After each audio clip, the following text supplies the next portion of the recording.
저희 조코피TV는 인터넷 가전 렌탈 변경 시 현금으로 110만원 당일 지급, 인터넷 끝판왕, 썬팅 필름의 새로운 패러다임을 선사하는 T9 필름 신차 검수부터 장기 렌트 리스까지 모빌리티 서비스의 정수 카스페이스와 함께합니다.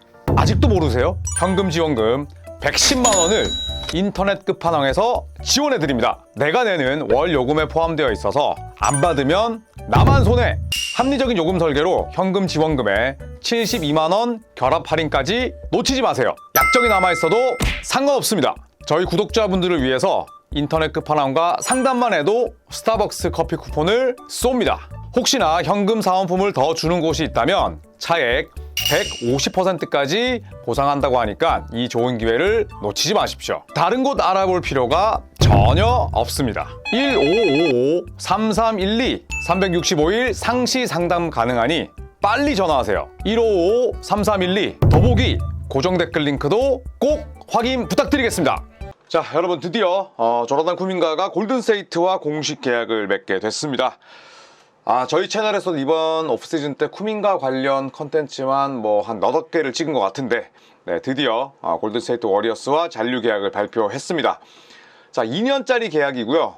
제한적 자유계약 선수였던 조나단 쿠민가가 골든스테이트 워리어스와 2년 48.5밀의 연장 계약을 맺게 됐습니다. 당초 골든스테이트 워리어스가 쿠민가에게 제시했던 금액보다 더 인상된 그런 연봉이 됐고요. 2년 계약 구조를 살펴보면 25-26 시즌에 23.8밀을 받습니다. 그리고 계약 마지막 해 26-27 시즌은 24.7밀입니다. 팀 옵션이 포함되어 있고요. 여러 보도를 찾아보면 골든스테이트 워리어스가 다른 건 몰라도 팀 옵션만큼은 절대 양보하지 않는 스탠스를 유지했다고 해요. 여기서 조나단 쿠민가와 좀 간극을 좁히지 못했는데 결국에는 골든스테이트 워리어스가 팀 옵션을 고수했고 대신에 조나단 쿠민가가 조금 더 만족할 수 있게끔 마지막에 최종 협상 금액을 좀 더 높여서 제시를 했습니다. 첫 해에 맺은 23.8밀 계약 덕분에 골든스테이트 워리어스는 세컨 에이프런까지 약 2밀의 여유를 지니게 됐습니다. 베테랑 미니멈이 2.2밀이잖아요. 그래서 2밀의 여유를 지니게 됐기 때문에 골든스테이트 워리어스도 한 명을 더 영입할 수 있는 여지는 생겼고요.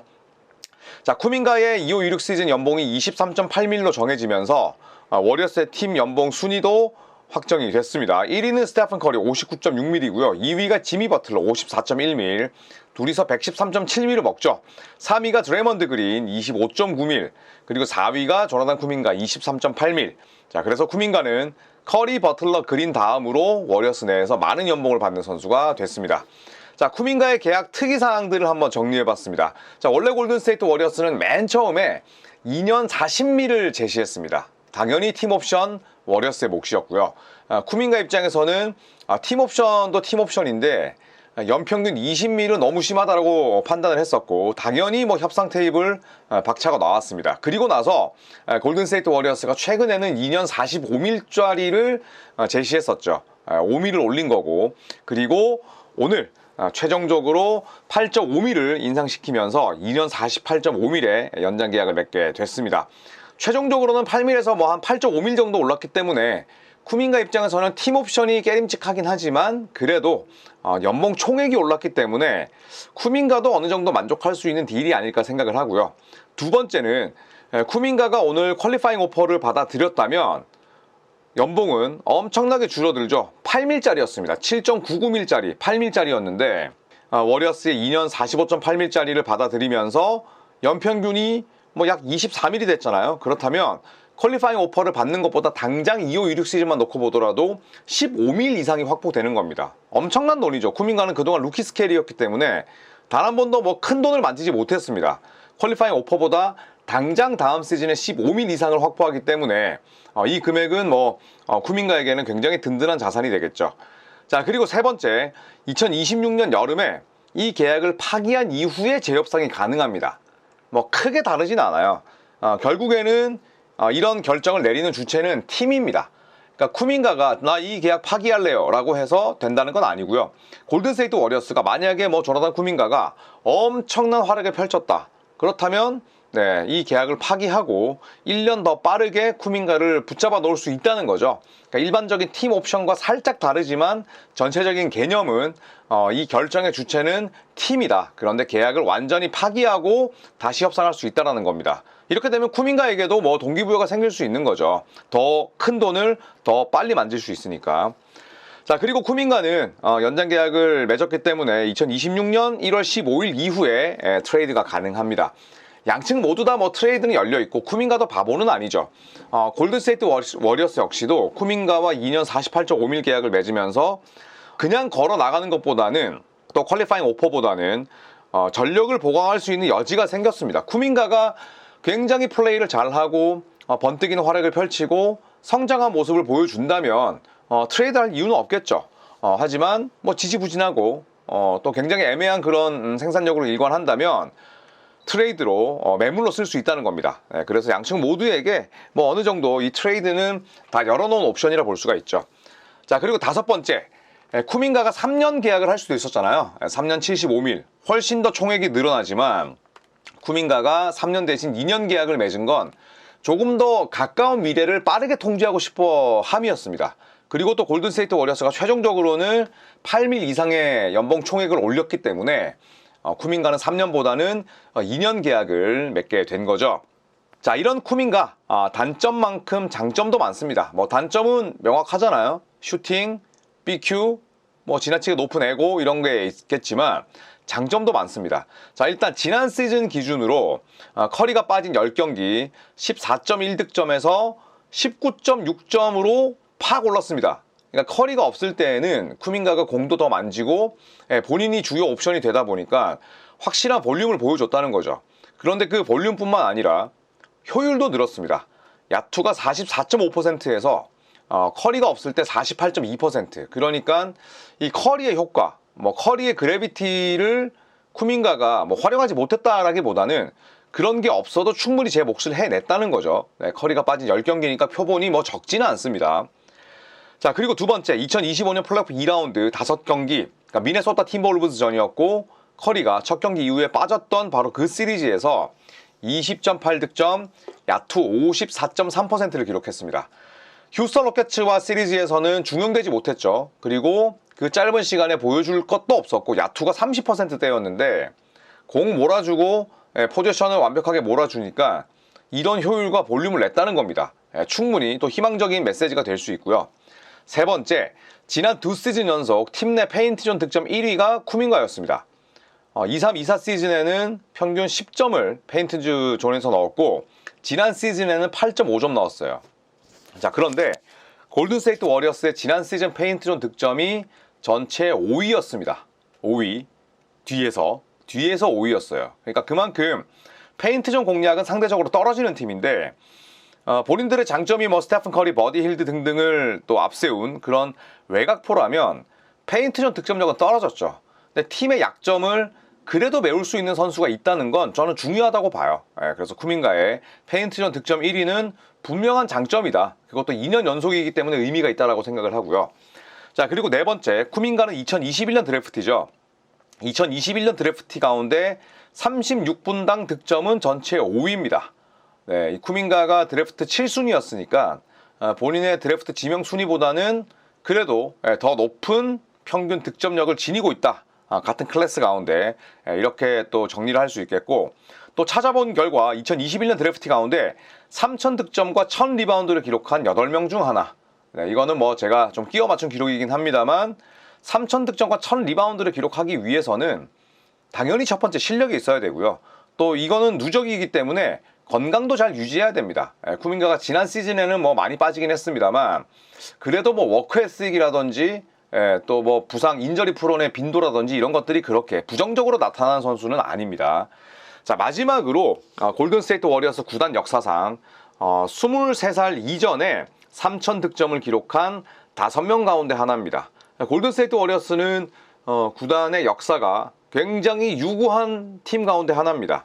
그런데 23살 이전에 어쨌든 3000득점이라는 위협을 쌓은 선수가 5명밖에 없었다는 점. 네, 이것도 또 쿠민가의 미래를 더 밝히는 요소다, 이렇게 볼 수 있겠죠.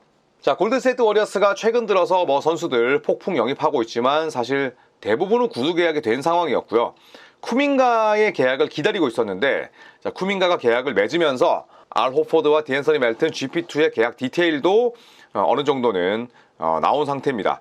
브레스겔이 보도한 상세 계약에 따르면 알 호포드 2년 12mm고요. 마지막 해 6.3mm짜리가 플레이어 옵션입니다. PO.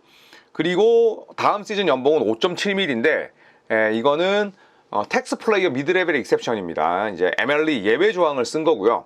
디앤서니 멜튼과는 2년 미니멈을 계약을 맺었다.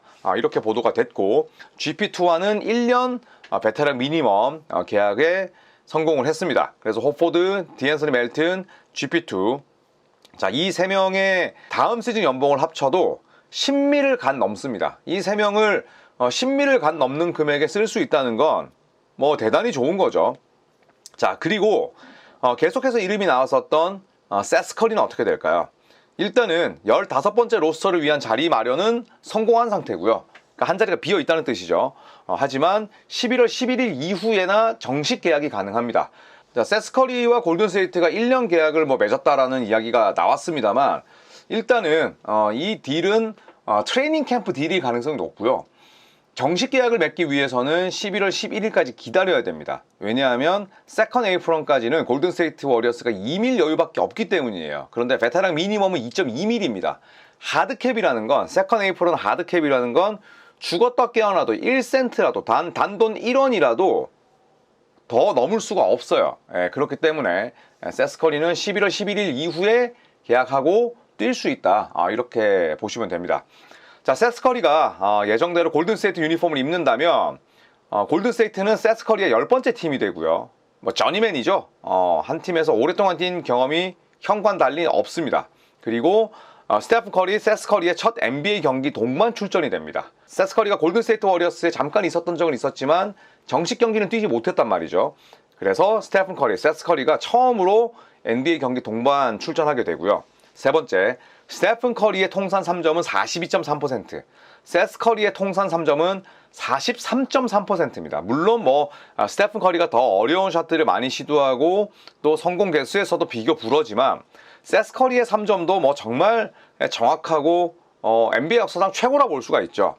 자, 그렇다면 통산 3점이 42%와 43%가 넘는 이런 동반 슈터들이 한 팀에서 뛴 경우는 거의 없잖아요. 그래서 이 두 명이 동시에 플로어에 있을 때 물론 수비에서 발생하는 아쉬움이 있긴 하겠습니다만 얼마나 코트가 넓어질지 또 지켜보는 재미도 있겠습니다.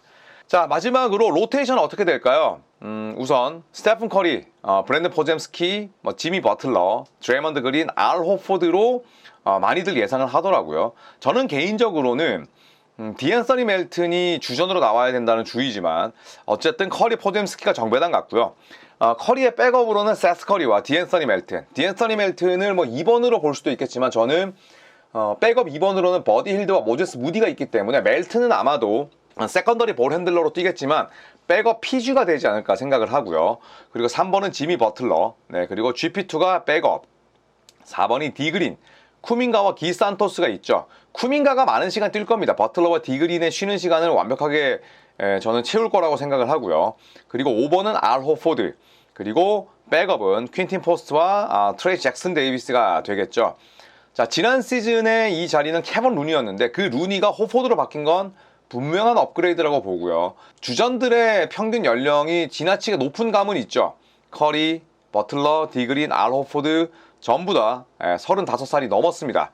이런 노쇠화된 로스터를 어떤 식으로 잘 관리하면서 운영할지는 이제 스티브 커 감독의 선택에 달린 거고요. 스티브 커 감독 이야기로 마무리를 하자면 스티브 커 감독은 이번 시즌이 계약 마지막 해입니다. 그런데 시즌 도중에는 연장 계약 협상 계획이 없다고 해요. 하지만 스티브 커 감독은 워리어스 감독직을 지속하고 싶다. 그리고 흘러가는 움직임을 지켜봐야 된다라고 이야기를 했고 마무리가 되더라도 굉장히 품위 있게 마무리하겠다, 마무리하고 싶다 이런 이야기를 했습니다. 그러니까 스티브 커 감독에게도 충분히 동기부여가 될 한 해고요. 그리고 골든스테이트 워리어스의 30개 팀 가운데 전력 구성이 가장 늦긴 했습니다만 워낙 베테랑들이 많고 그리고 오프시즌에 데려온 선수들의 면면이 골든스테이트 워리어스가 할 수 있는 한 저는 최선을 다했다고 생각을 합니다. 이제 골든스테이트 워리어스도 15인 로스터가 완성이 됐기 때문에 더욱더 더 기대되는 다음 시즌이 아닐까 생각을 합니다. 자, 그리고 저희 조코피 TV는 11월 말에 골든스테이트 워리어스와 휴스턴의 경기가 있습니다. 그리고 레이커스와 댈러스, 또 클리퍼스와 댈러스 이렇게 3경기가 있는데 저희가 이것도 직관 이벤트 준비하고 있으니까요. 여러분 이번 주 목요일에 저희가 발표하기 전까지 조금만 기다려 주시면 감사하겠습니다. 고맙습니다.